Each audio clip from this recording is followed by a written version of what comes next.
This is the second in the video series, Stronger Recovery Stories.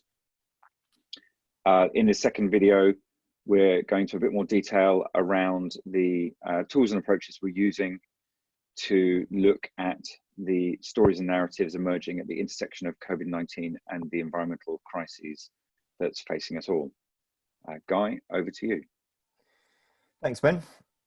So just a quick reminder, in the first video, we just looked at what it takes to create a better story, because that's what you need to replace stories people are already telling themselves, and actually how to then build up many so that you can change narrative.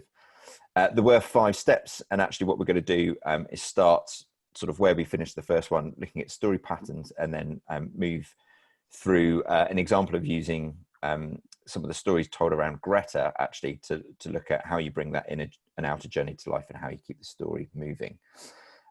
So we talked about patterns, story patterns, and the importance of them. And here is another kind of set identified by kind of Christopher Booker that I think most people will be familiar with. So David and Goliath, rooting for the underdog, is the overcoming the monster. And we see that again and again and again, particularly in the private sector, where a challenger brand will kind of root itself as the underdog. And for us, when we see that story, without thinking too hard, we basically know where we stand. So it's a kind of a shortcut for helping, kind of action. When we think about some of those other story types and think about climate breakdown and biodiversity collapse, understandably, we quite often head towards the tragedy story type. However, that has a particular impact, which is the cortisol, which gives us the fight or flight, which potentially can help us with change in the short term, but actually is unhelpful in the kind of long term. And the majority of people will actually run away from it or stick their head in the sand. So patterns can be helpful, but it's also potentially understanding their weaknesses and learning how to strengthen them by combining them. So for example, if you get a tragedy, how can you turn it into a more powerful story by combining it with a rebirth, which is one of the oldest and most powerful story types for us as a species. Also, as a sort of a second tool, it's really helpful to think about framing position, and diagnostic, which is around stating the issue, prognostic, which is about offering a solution, but also saying how it needs to be implemented. And then most importantly of all, motivational framing, which gives us that kind of call to adventure and really kind of gives us the emotional why for us to kind of get involved. We would say, like, through our analysis of kind of majority of environment related storytelling, there is a lot of diagnostic and prognostic, and not enough take that third step of going into motivational framing, but absolutely key for change. The third tool, which is really, really helpful reminder to think about story preferences, communication preferences. We're all our own individual. So this is a generic way of looking at storytelling and thinking about it in terms of having a broad preference for a particular type.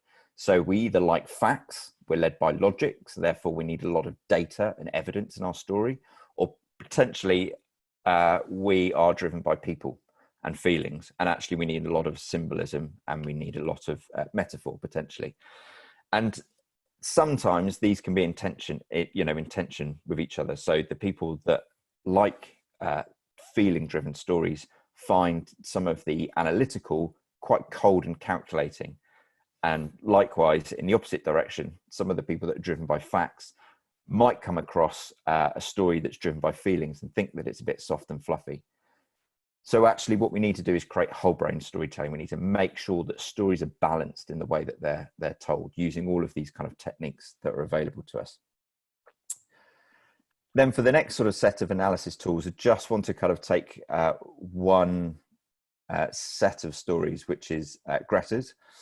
And the first one is just to kind of say, well, although we're dealing with global issues, and we are confronted with the challenge that we have been too tribal in our recent history, that actually we need to start understanding stories through singular sort of person experiences or singular community experiences. And this is really because of that hundreds of thousands of generations of storytelling, of what stories were for and how small our kind of world was. We really needed to learn from the experiences of other people. So to just bring that to life, everybody now is very, very familiar with sort of Greta's, let's call it an origin story. If we were talking in Hollywood terms, this would be her kind of backstory, film one. Her story around a school strike was not the first one. In fact, in 2015, there was a lot of effort put in behind the scenes to make a climate strike happen.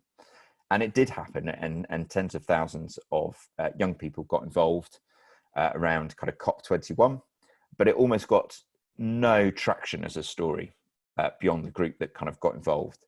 And this is because it was missing some of the kind of key elements. And in particular, it was missing, I guess, the personal side. It didn't have the individuals that we could use as a hook to get into the story, find the empathy, and then start to care about the change that they were going to make. So the second one is just thinking about not keeping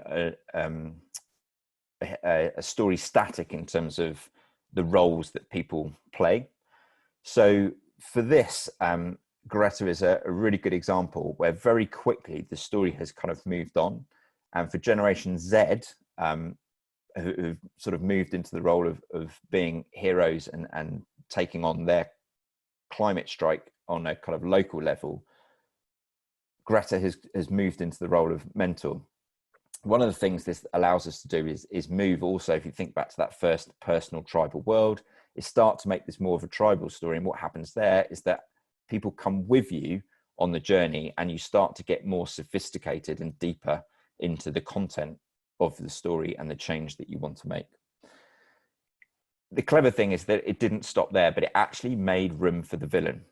And they did this by having the general climate strike on the 22nd of September, I think it was, or 21st last year, where the villain, people like myself, were invited to come along with our kids and join them on strike. And so that idea of redemption and making room for villains is just as important as it is for heroes to step out the way into the role of mentor and allow more heroes to come in. And what happens is you then start to sort of see the story building. So it's the same story, but it's getting more sophisticated. It's traveling further. It's engaging more people. Different people can join at different stages. It's not exclusive. It's an inclusive way of adding movement to story. The last bit is just to kind of say, well, actually, change is relentless. You know, we know that. And so stories need to keep updating. When we're sort of sat here trying to make sense of what's going in the world today, a lot of the storytelling is focused on the present and also about the future that we kind of want to move to.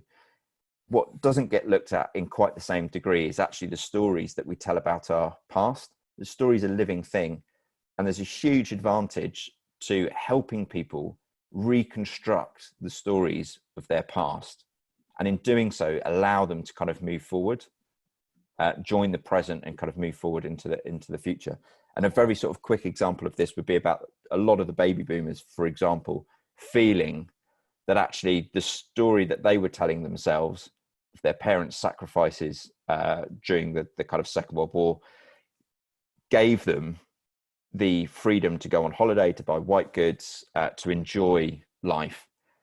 Now that's kind of changed. Their stories changed for them, and that sort of view now on kind of growth of consumerism is kind of bad.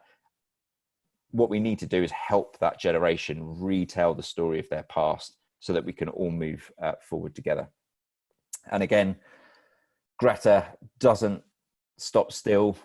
She's always kind of moving. There's new additions being brought into her storytelling, different allies, different mentors, different challenges, and all of these reaching across and helping people with the past, the present, and the future. These tools that we've kind of looked at, this is just the last slide, 4 tools here. The way that we kind of then look at individual projects means that we can analyze and work out where the weaknesses and where the kind of strengths are in storytelling. And this is just sort of one and the kind of first step actually of thinking about how do you create and develop and test and refine and cascade the very best stories. I think for a lot of us, what we need to be kind of thinking about is almost like a sort of Cambridge Analytica for good. You know, there's lots of sort of technology out there that we can use that can improve our storytelling as a community and a series of communities looking to both renewal and recover. Thanks, Ben. Okay, thanks very much, guys. So in video one, we've looked at and explored the central story canvas. And in this video, we've looked at the tools that we use alongside the canvas. In the next video, we're going to be looking at an analysis of the current stories and narratives related to COVID-19 and the environmental crisis. And in the fourth, looking at an overarching narrative for recovery and renewal that might be of interest. As I said in the first video, all these resources are free to use. The decks will be posted on the bottom of the webpage where you can find these videos. If you do use them, please credit us. Thanks very much.